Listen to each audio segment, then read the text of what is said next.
السلام علیکم دوستو، آپ دیکھ رہے ہیں اردو داستان۔ آئیے سنتے ہیں اردو ناول اباقہ، قسط نمبر 91۔ اباقہ کی شاندار کامیابی اور سولیونی کی رہائی پر توزن باغ نے ایک جشن کا اہتمام کیا۔ ڈیوڈ کے علاوہ اس تقریب میں کوئی 2 درجن خاص افراد شامل تھے۔ پرتکلف کھانے کے بعد شراب کا دور چلا، پھر مصری رقاصہ نے اپنے تھرکتے جسم سے حاضرین کا خون گرما دیا۔ اس روز اباقہ اس نتیجے پر پہنچا کہ ڈیوڈ اکیلا نہیں بلکہ منظم جماعت کے ساتھ کام کر رہا ہے۔ توزن باغ، یگوڈا، روما، سولیونی وغیرہ اس جماعت کے اہم کل پرزے ہیں۔ ان لوگوں کا اہم مقصد یہ ہے کہ منگولوں کی آمد سے پہلے دلادی میر میں ایسے حالات پیدا کر دیے جائیں کہ شہر عدم استحکام کا شکار ہو کر پکے ہوئے پھل کی طرح منگولوں کی جھولی میں جا گرے۔ یہ بات تو اباقہ پر ظاہر ہو چکی تھی کہ شاہی مہمانوں کو زہر دینے کی کوشش اور منگول حملے کی افواہ سازی اسی تنظیم کے اہم کارنامے تھے۔ رقص اور سرور کی محفل کے بعد تمام مہمان ایک ایک کر کے رخصت ہو گئے۔ آخر میں صرف توزن باغ اور ڈیوڈ رہ گئے۔ سولیونی ایک طرف کھڑا یگوڈا کے ساتھ شراب پی رہا تھا۔ وہ ابھی پوری طرح صحت مند نہیں ہوا تھا، لیکن اپنی رہائی پر مسرور نظر آتا تھا۔ ڈیوڈ نے آواز دے کر اباقہ کو قریب بلایا۔ تم شراب نہیں پیتے؟ وہ مخمور لہجے میں بولا۔ نہیں، اباقہ نے مختصر جواب دیا۔ توزن باغ چہک کر بولا، اس کے باوجود شرابیوں کی طرح سوئے رہتے ہو، روما تو یہی کہتی ہے۔ ڈیوڈ نے گھور کر توزن باغ کو دیکھا۔ شاید وہ نہیں چاہتا تھا کہ اباقہ اس سے اس قسم کی گفتگو کی جائے۔ میرے لیے کوئی حکم؟ اباقہ نے ادب سے پوچھا۔ ڈیوڈ نے اٹھ کر اس کا کندھا تھپ تھپایا۔ ابھی کوئی حکم نہیں اباقہ، تمہاری کامیابی اتنی اہم ضرور ہے کہ چند دن اس کا لطف اٹھایا جائے۔ اب تم آرام کرو، جس شے کی ضرورت ہو روما سے کہنا تمہیں مل جائے گی۔ جو ہی ضرورت پڑی میں تمہیں طلب کر لوں گا۔ اباقہ بولا، ڈیوڈ میں کچھ عرض کرنا چاہتا ہوں۔ بولو۔ ڈیوڈ کے بجائے توزن باغ بولا، آج جو مانگو گے ملے گا۔ توزن باغ کے لہجے میں گھمنڈ تھا۔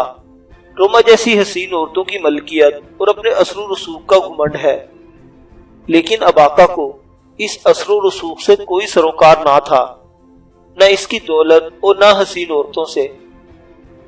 اس کے چہرے پر ناگوار تاثر ابھر گیا۔ ڈیوڈ نے فوراً اس تاثر کو محسوس کیا اور ایک بار پھر گھور کر توزن باغ کو دیکھا۔ ہاں کہو اباقہ، کیا کہنا چاہتے ہو؟ اباقہ نے کہا، ڈیوڈ بیکاری میرے لیے موت ہے، میں کچھ کرنا چاہتا ہوں۔ مثلاً کیا؟ اباقہ نے ذرا رک کر کہا، میں شہزادی نتاشا سے اپنی توہین کا بدلہ لینا چاہتا ہوں۔ اس کے احسان میرے دل کا بوجھ بنے ہوئے ہیں اور یہ بوجھ اب میری برداشت سے باہر ہو چکا ہے۔ ڈیوڈ کے چہرے پر مسرت کے آثار نظر آئے۔ وہ بولا، تم ٹھیک کہتے ہو، بہادر اپنی توہین کو کبھی نہیں بھولا کرتے۔ شہزادی نتاشا کو مزے چکھانے کی خواہش تمہارا حق بھی ہے اور تمہاری انا کا تقاضا بھی، لیکن میں نہیں چاہتا اباقہ کہ تم اپنے انتقام کی آگ کو اتنا بھڑکاؤ کہ اس کے شعلے تمہیں ہی لپیٹ میں لے لیں۔ اس آگ کو ایک دھیمی آنچ کی شکل دے دو، ویسی ہی دھیمی اور مسلسل آنچ جس نے عقوبت خانے میں تمہارے پاؤں جلائے تھے لیکن تمہیں ہلاک نہیں کیا تھا۔ یہ آنچ بڑے کام کی چیز ہوتی ہے اباقہ، نہایت خاموشی سے خاکستر کر دیتی ہے۔ تم شہزادی نتاشا سے انتقام لینا چاہتے ہو، میں اس کے لیے تمہیں ایسا راستہ بتاؤں گا جو پورے شاہی خاندان کو خون کے آنسو رلا دے گا۔ تھوڑا سا انتظار کرو، بس تھوڑا سا۔ میں تم سے ایک ایسا کام لینا چاہتا ہوں جو دلادی میر کی تاریخ بدل دے گا۔ اباکا نے ڈیوک کی آنکھوں میں دیکھا۔ ایک بار پھر اسے اندازہ ہوا کہ ڈیوک کے سینے میں کوئی زبردست سازش پرورش پا رہی ہے۔ جس وقت توزن باغ کے محل میں یہ باتیں ہو رہی تھی، سردار یورک اور اسد شاہی مہمان خانے میں موجود تھے اور اباکا کا معمہ حل کرنے کی کوشش کر رہے تھے۔ مائیکل بھی پاس ہی بیٹھا تھا۔ تینوں کے چہرے سوچ سے پور تھے۔ یورک کی داہنی ران پر ابھی تک پٹی بندھی ہوئی تھی۔ مائیکل نے کہا، اسد، آخر وہ انسان ہے، ہو سکتا ہے کسی خوف یا لالچ نے اس کا راستہ بدل دیا ہو۔ اسد فوراً نفی میں سر ہلانے لگا، لیکن ایسا کرتے ہوئے اس کی آنکھوں میں الجھن صاف نظر آ رہی تھی۔ اس نے کہا، نہیں مائیکل، لالچ کی بات تو میں نہیں مان سکتا۔ ہاں، ہو سکتا ہے کسی شدید خوف نے اسے مجبور کر دیا ہو، پھر بھی میں اتنا جانتا ہوں کہ اس خوف کا تعلق اس کی اپنی ذات سے نہیں ہوگا۔ ممکن ہے کسی اور کی جان بچانے کے لیے وہ یہ سب کچھ کر رہا ہو۔ مائیکل بولا، تمہارا مطلب ہے علی کی خاطر وہ یہ سب کچھ کرنے پر مجبور ہے؟ بہت ممکن ہے۔ مائیکل بولا، میری سمجھ میں یہ بات نہیں آتی۔ اگر ایسی بات ہوتی تو وہ کسی طرح تمہیں مطلع کر سکتا تھا۔ اسد نے کہا، ہو سکتا ہے اس کی کوئی مصلحت ہو۔ مائیکل بولا، یہ کیسی مصلحت ہے جسے اس نے تم سے بیگانہ کر دیا ہے؟ سردار یورک کو دیکھو، اس پر اتنی بے دردی سے وار کیا کہ قسمت اچھی نہ ہوتی تو یہ وہیں ختم ہو گیا ہوتا۔ یورک کو روسی سمجھ نہیں آ رہی تھی، اس لیے وہ لا تعلق بیٹھا رہا۔ اسد نے گہری سانس لے کر کہا، مائیکل، اطمینان رکھو، اباکا کے بارے میں تمہارے ہر سوال کا جواب وقت پر دیا جائے گا۔ کہنے کو تو اسد یہ بات کہہ رہا تھا، لیکن اس کا لہجہ یقین سے محروم تھا۔ اچانک کمرے کے دروازے پر دستک ہوئی اور مہمان خانے کے ناظم نے اندر آ کر اطلاع دی کہ شاہی محل سے اسد اور یورک کے لیے بلاوا آیا ہے۔ شہزادی نتاشا نے انہیں شرف بازیابی بخشا ہے۔ اسد اور یورک نے سوالیہ نظروں سے ایک دوسرے کو دیکھا، پھر لباس تبدیل کرنے کے لیے نشستوں سے اٹھ گئے۔ تھوڑی ہی دیر بعد وہ شہزادی کے دو ذاتی محافظوں کی میت میں شاہی محل کا رخ کر رہے تھے۔ مختلف مراحل سے گزر کر وہ بالآخر محل کی ذیشان نشست گاہ میں پہنچے۔ انہیں نشست گاہ میں بٹھا کر محافظ واپس چلے گئے تو خادماؤں نے ان کے سامنے قہوے کے برتن چن دیے۔ وہ قہوے سے شغل کرتے رہے اور اپنی طلبی کے بارے میں سوچتے رہے۔ کوئی ایک گھڑی بعد نشست گاہ کے اندرونی دروازے میں حرکت پیدا ہوئی، ریشمی پردے سرسرائے اور شہزادی نتاشا ایک کنیز کے ساتھ اندر داخل ہوئی۔ اسد اور یورک نے اٹھ کر تعظیم پیش کی۔ شہزادی اپنی مخصوص نشست پر جا بیٹھی۔ اس کے ساتھ آنے والی کنیز کے سوا باقی ساری کنیزیں باہر چلی گئی۔ شہزادی نے اسد اور یورک کو فارسی میں مخاطب کرتے ہوئے کہا، آپ لوگ خیریت سے ہیں؟ یہاں کوئی تکلیف تو نہیں؟ اسد نے مناسب لفظوں میں شہزادی کی مہمان نوازی کا شکریہ ادا کیا۔ شہزادی نے کہا، ہمیں افسوس ہے کہ پچھلی ملاقات میں تم سے تلخ گفتگو ہوئی۔ ہمیں احساس ہے کہ تم منگولوں کے مقابل ہمارے دوست بن کر آئے ہو اور اب تک تم نے اپنی آمد کو بآسن طریقے سے پورا کیا ہے۔ جیسا کہ تم جانتے ہو، رئیس اعظم ابھی تک دارالحکومت واپس نہیں آئے۔ ان کی غیر موجودگی میں سازشوں سے باخبر رہنا اور یہاں کے معاملات کو درست رکھنا ہم سب کی ذمہ داری ہے۔ میں چاہتی ہوں کہ آپ سب ایک منظم دستے کی طرح رہیں اور نائب رئیس سے مسلسل رابطہ قائم رکھیں۔ اسد نے احترام سے کہا، شہزادی صاحبہ، ہمارے خدا نے چاہا تو ہم آپ کو مایوس نہیں کریں گے، ہم آپ کے وفادار بن کر آئے ہیں اور رہیں گے۔ شہزادی نے ایک گہری سانس لی۔ اسد کو محسوس ہوا جیسے وہ اصل موضوع کی طرف اب آئی ہے۔ اس کی نوخیز مترنم آواز نشست گاہ میں گونجی۔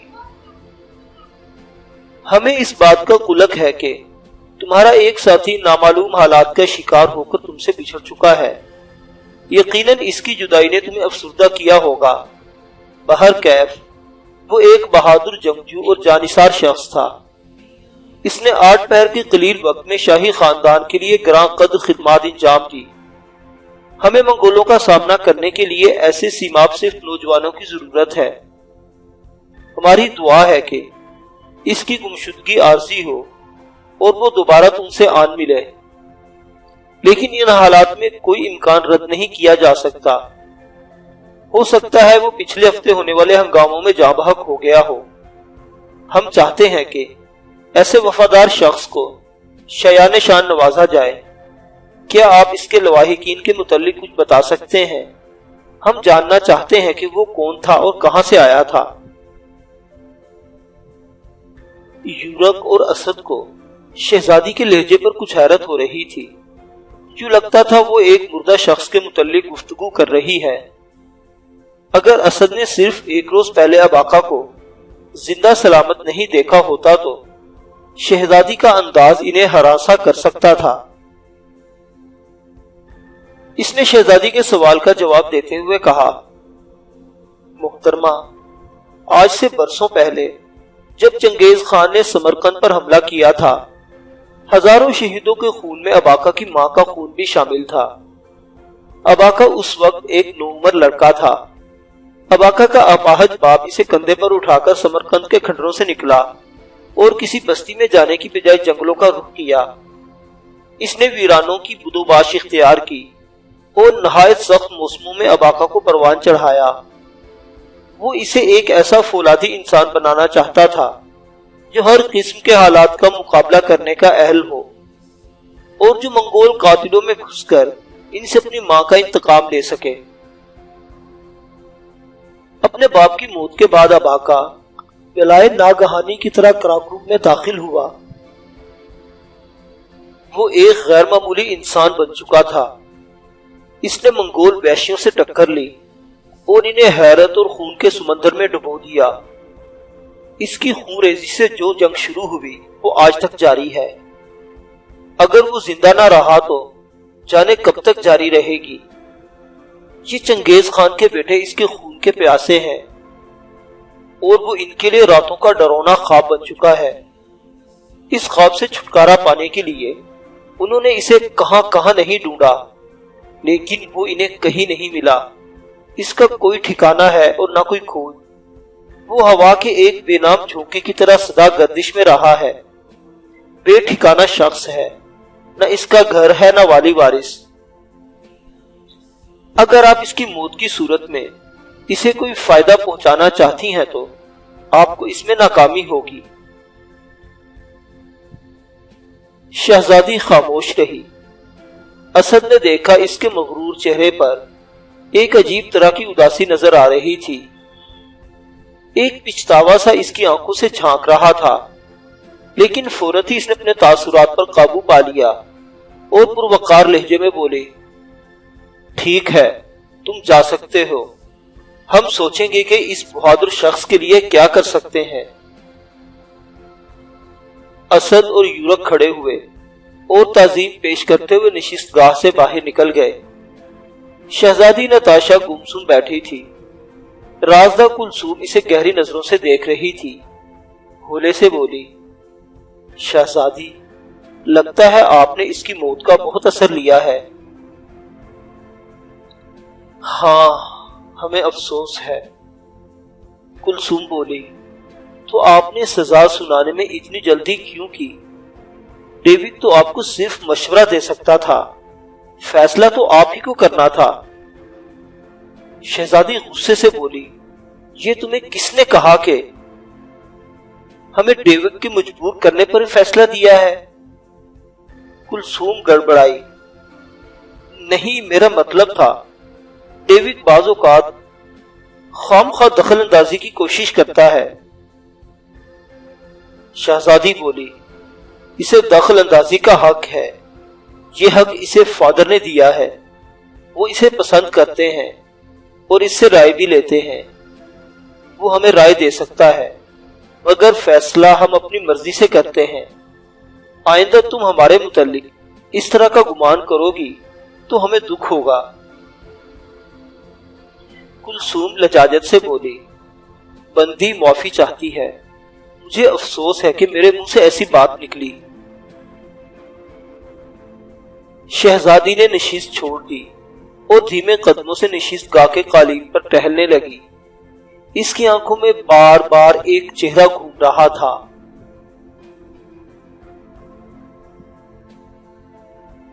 توتم خان نے یہ 3 دن نہایت مشکل میں گزارے تھے۔ وہ منہ اندھیرے اپنے خیمے سے نکلتا، سارا دن ادھر ادھر چھپتا پھرتا اور رات کے نشے میں دھت ہو کر واپس آ جاتا۔ اس کی بیوی یعنی مینگو کی بیوی ان غیر معمولی حالات پر حیران تھی۔ توتم نے بتایا کہ وہ اس مسلمان طبیب سے اپنا علاج کرا رہا ہے۔ علاج کے لیے ضروری ہے کہ منہ اندھیرے طبیب کے پاس پہنچ جائے۔ مینگو کی بیوی کو وقتی طور پر یقین آ گیا تھا، مگر ضروری نہیں تھا کہ یہ یقین تا دیر برقرار رہتا۔ توتم چاہتا تھا کہ جلد از جلد باتو خان سے اس کا سامنا ہو جائے۔ دراصل مشکل یہ پیش آ رہی تھی کہ باتو خان داڑھی نہیں منڈواتا تھا، بال بھی وہ شاذ و نادر ہی کٹواتا تھا۔ ہاں، ہر 5ویں روز مجھے تڑشوانے کے لیے اسے حجام کی ضرورت پیش آتی تھی۔ مینگو نے موت سے 1 روز قبل اس کی مونچھیں تراشی تھی۔ یہ معلومات کسی نہ کسی طرح اس نے مینگو کی بیوی سے حاصل کی تھی۔ اب اسے 5ویں دن کا انتظار تھا جب وہ کیل کانٹے سے لیس ہو کر باتو خان کے یورت میں جا سکتا تھا۔ چوتھا دن بھی اس نے کسی طرح گھوم پھر کر کاٹ ہی لیا۔ رات کے جب وہ نشے میں دھت اپنے خیمے میں پہنچا، یہ دیکھ کر اسے اطمینان ہوا کہ مینگو کی بیوی سو رہی ہے۔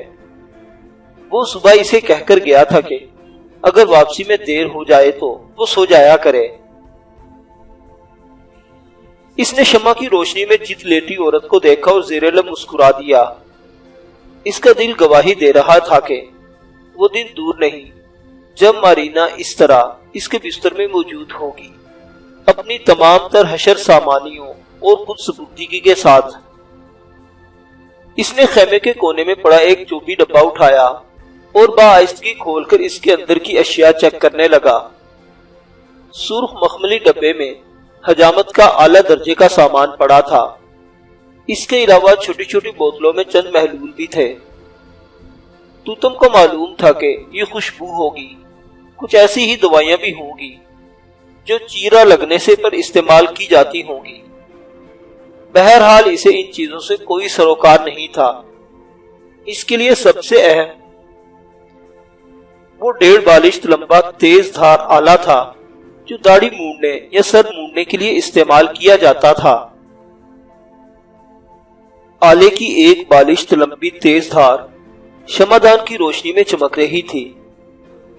یہ دھار ایک بہت بڑا کام کرنے والی تھی۔ چند پہر کے بعد دنیا کے طاقتور ترین کماندار کی گردن اس دھار کی زد میں آنے والی تھی۔ یہ قتل اس کی زندگی کی سب سے بڑی خواہش مارینا کی شکل میں پوری کرنے والا تھا۔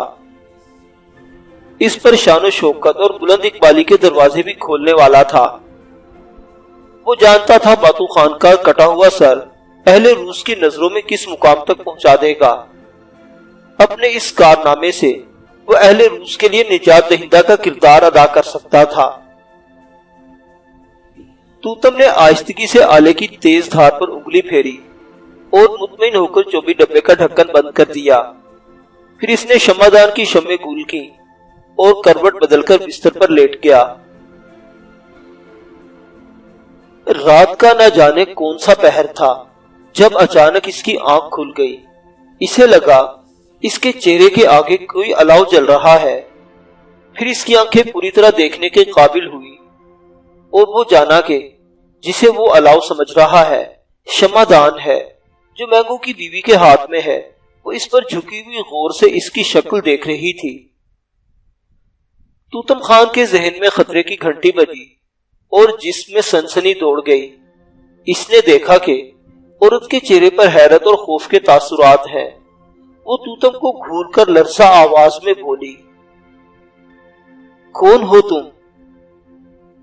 عورت کا سوال کسی دھماکے سے کم نہیں تھا۔ توتم بولا، میں مینگو، اور کون؟ عورت بولی، نہیں، تم مینگو نہیں، تم مینگو نہیں۔ پھر اس سے پہلے کہ وہ شمعدان پھینکتی اور چیختی چلاتی خیمے سے باہر بھاگ جاتی، توتم خان کے جسم میں حرکت پیدا ہوئی اور اس نے تڑپ کر عورت کی گردن میں اپنے بازوؤں میں جکڑ لی۔ اس کا دوسرا ہاتھ عورت کے منہ پر تھا۔ عورت کی دہشت سے پھٹی ہوئی آنکھیں توتم کے چہرے پر تھی۔ ایک لمحے کے لیے توتم کے دل میں آئی کہ اس عورت کی جان نہ لے، وہ اس کے ساتھ کچھ اچھا وقت گزار چکا تھا، لیکن پھر اپنا انجام اس کے سامنے آ گیا۔ نہیں، وہ اس موقع پر کوئی خطرہ مول نہیں لے سکتا تھا۔ اس نے عورت کے ہونٹوں کو مضبوطی سے ڈھانپا اور گردن میں حمائل بازو کو ایک زبردست جھٹکا دیا۔ ہڈی چٹکنے کی آواز آئی اور عورت کی ساری جدوجہد یکسر ختم ہو گئی۔ توتم کچھ دیر اس کی گردن دبائے کھڑا رہا، پھر آہستہ آہستہ اس کا بے جان جسم قالین پر ڈال دیا۔ خیمے کا پردہ اٹھا کر اس نے باہر ستاروں کو دیکھا اور سمجھ گیا کہ صبح ہونے میں زیادہ دیر نہیں، تھوڑے وقت میں اسے بہت زیادہ کام کرنا تھا۔ قالین کے ایک حصے سے قالین کا اٹھا کر گڑھا کھودنا تھا، مردہ عورت کو اس میں دفن کرنا تھا، پھر نہانا دھونا تھا اور سپہ سالار اعظم کی حضور حاضری کے لیے تیار ہونا تھا۔ اس نے گہری سانس لی اور جلدی جلدی اپنے کام میں جٹ گیا۔ بند گھوڑا گاڑی شہر کی سڑکوں پر سے گزر رہی تھی۔ اندر آرام دہ نشستوں پر ڈیوڈ اور تاجر توزن باغ موجود تھے۔ ڈیوڈ کہہ رہا تھا، شبے کی اب کوئی گنجائش نہیں رہی۔ شاہی مہمان خانے سے ہمارے جاسوس نے اطلاع دی ہے کہ اباکا کے ساتھی اسد اور یورک وغیرہ اس کی طرف سے سخت پریشان ہیں۔ انہیں کچھ سمجھ نہیں آ رہی کہ ان کا قریبی ساتھی دشمنوں سے کیسے جا ملا۔ ان کا خیال ہے کہ اس کے ساتھ کوئی زبردستی کی جا رہی ہے۔ توزن باغ نے نسوانی انداز میں کہکا لگایا اور بولا، اس کا مطلب ہے تم مطمئن ہو اور کل کی مہم میں اباکا کو استعمال کرو گے؟ ہاں، اباکا اور سولیونی دونوں کو۔ سولیونی اب پوری طرح صحت مند ہے اور اس نے کافی آرام بھی کر لیا ہے، وہ اباکا کا اچھا معاون ثابت ہوگا۔ این اس وقت پر اباکا محل کی تیسری منزل پر کھڑا نیچے بازار کا جائزہ لے رہا تھا۔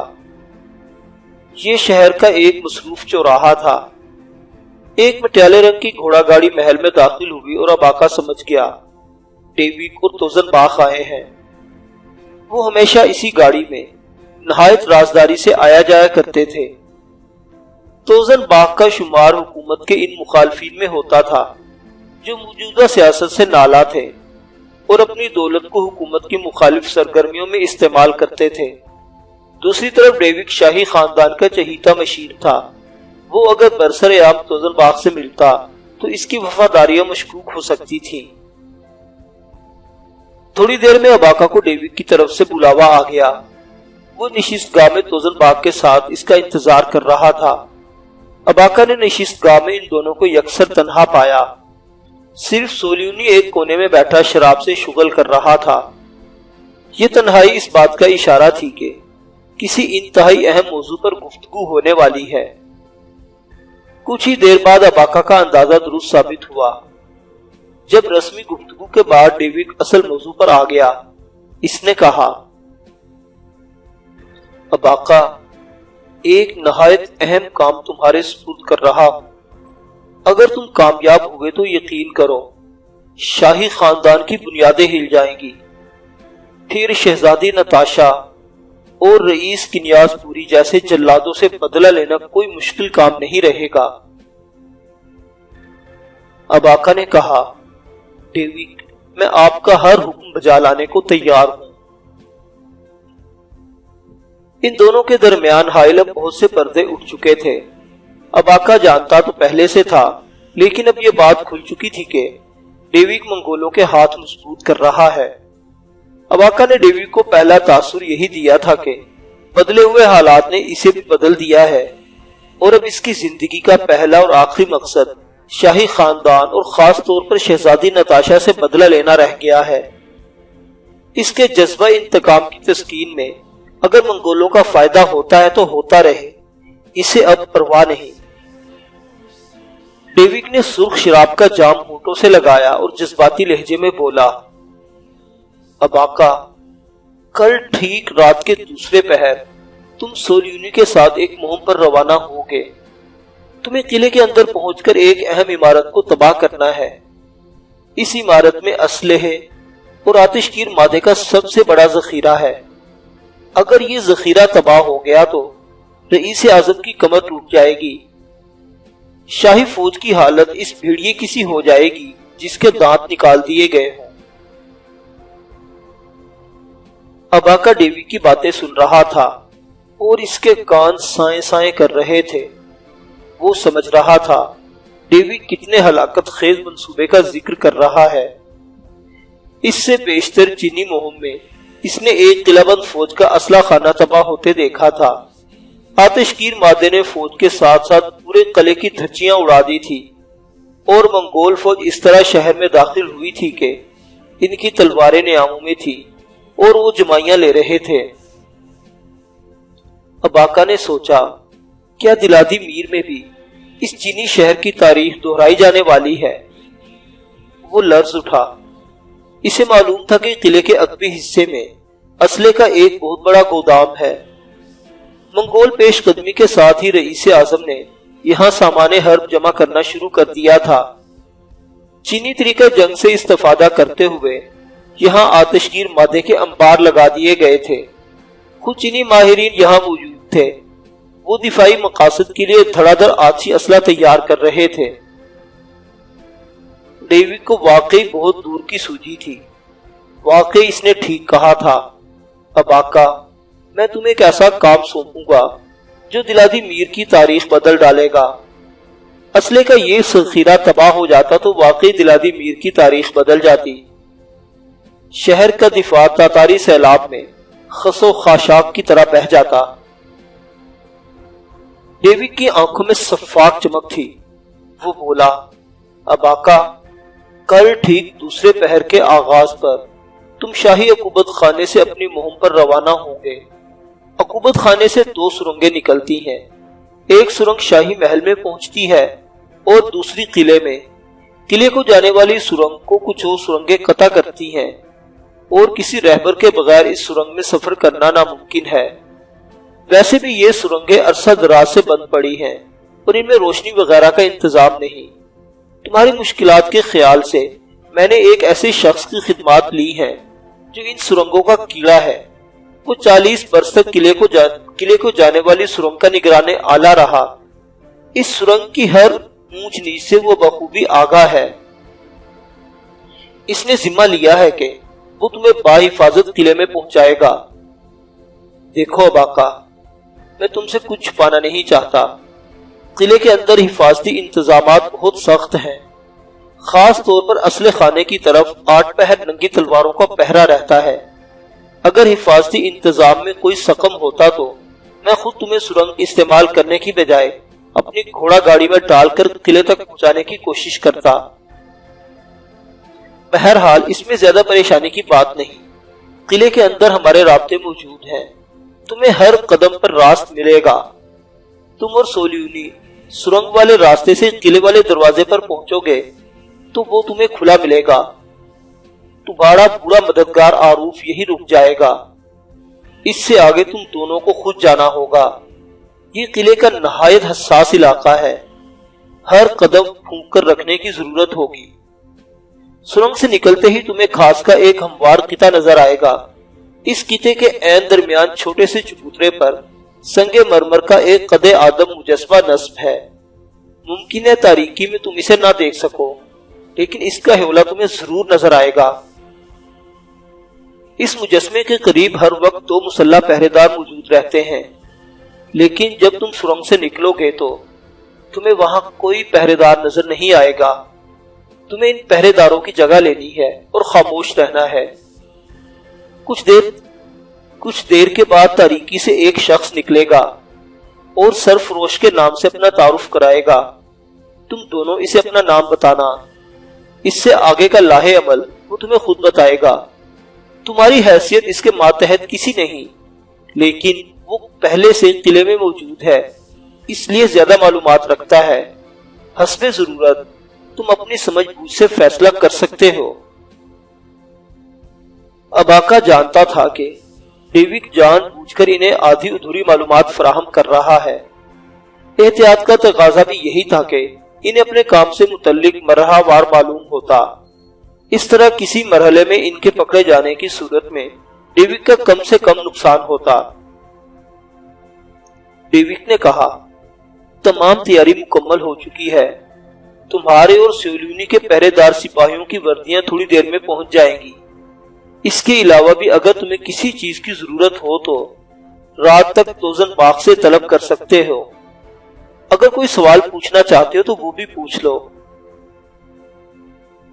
اباکا نے اطمینان سے کہا، کوئی سوال نہیں ڈیوک، مجھے بھروسہ ہے کہ آپ نے مکمل معلومات فراہم کی ہوں گی۔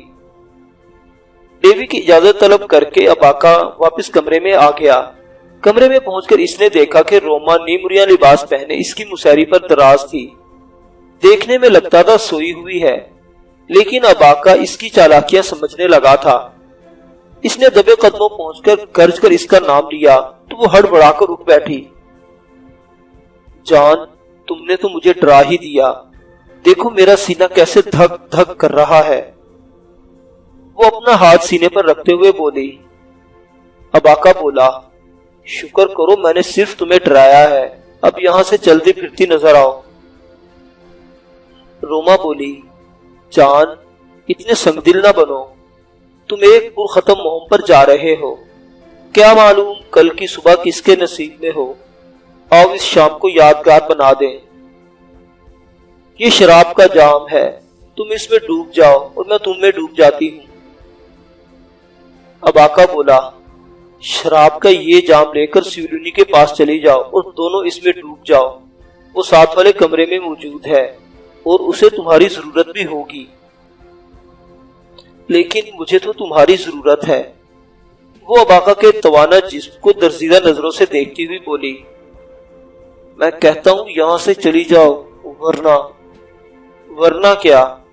وہ دل فریب مسکراہٹ کے ساتھ بولی، میں تو آج نہیں جاؤں گی۔ اس نے اپنی لمبی چوٹی گھما کر آگے کی اور تکی سے ٹیک لگا کر نیم دراز ہو گئی۔ وہ جانتی تھی کہ اباکا اسے مسیری سے اٹھانے کے لیے ہاتھ نہیں لگائے گا۔ ان 20 دنوں میں اس نے ایک بار بھی نہیں چھوا تھا۔ اباکا بولا، تو تم نہیں اٹھو گی یہاں سے؟ ہرگز نہیں، وہ آنکھوں کو نشیلا بنا کر بولی۔ لیکن دوسرے ہی لمحے اس کی چیخ نکل گئی۔ اباکا نے جھک کر مسیری کا ایک بازو تھاما اور جھٹکے سے الٹ دیا۔ روما لڑک کر فرش پر گری اور بوکھلا کر اسے دیکھنے لگی۔ اس کے کولے پر شدید چوٹ آئی۔ وہ کولا سہلاتی ہوئی چیخی، تو بالکل پاگل ہے، جنگلی ہے، میں تیرا سر توڑ دوں گی۔ اس نے آبنوسی تپائی سے چاندی کا ایک وزنی گلدان اٹھایا اور اباکا پر جھپٹی۔ اباکا نے آسانی سے جھک کر یہ وار بچایا اور اسے اپنے دائیں بازو میں جکڑ لیا۔ وہ بری طرح مچل رہی تھی۔ اسے اس وقت پتہ چلا جب اباکا اس کی لمبی چوٹی اس کے ہاتھ پر پشت پر باندھ چکا تھا۔ اب وہ ہاتھ چھڑانے کی کوشش کرتی تو اس کے بال کھینچ جاتے، اگر بالوں کو بچاتی تھی تو ہاتھ نہیں چھوٹتے تھے۔ ہاتھ بندھے رہتے تو وہ اباکا کا منہ کیسے نوچ سکتی تھی؟ اباکا نے پلک جھپکتے میں اسے عجیب مشکل سے میں ڈال دیا تھا۔ اباکا اس کی حالت پر مسکرا رہا تھا اور وہ آگ بگولا ہو رہی تھی۔ اگر واقعہ اسے چھوڑ دیتا تو وہ شاید ٹانگیں چلا چلا کر کمرے میں ہر شے توڑ ڈالتی۔ اتنی نامور رقاصہ کی یہ درگت کوئی معمولی بات نہیں تھی۔ اباکا نے اس کا تڑپتا جسم باہوں میں اٹھایا اور اطمینان سے خوابگاہ سے باہر آیا۔ دروازے پر کھڑے دربار نے حیرت سے یہ منظر دیکھا۔ چند گز دور سولیونی کے کمرے کا دروازہ کھلا تھا۔ اباکا نے پاؤں کی ٹھوکر سے دروازہ کھولا۔ سولیونی شراب کے نشے میں دھت پڑا تھا۔ اباکا نے تھوڑا جھک کر روما کو قالین پر پھینک دیا۔ کمر پر چوٹ لگنے سے وہ ایک بار پھر چیخی اور اباکا کو سلواتیں سنانے لگی۔ برہمی نے اس کی ساری نزاکت چھین لی تھی۔ سولیونی نے روما کو دیکھا اور مخمور لہجے میں بولا، اخا، یہ پیاری روما ہے، بہت دنوں بعد ملاقات ہوئی تجھ سے۔ روما نے اس کی شان میں بھی ایک قصیدہ پڑھ دیا۔ اباکا زیر لب مسکرایا اور دروازہ بند کر کے باہر نکل آیا۔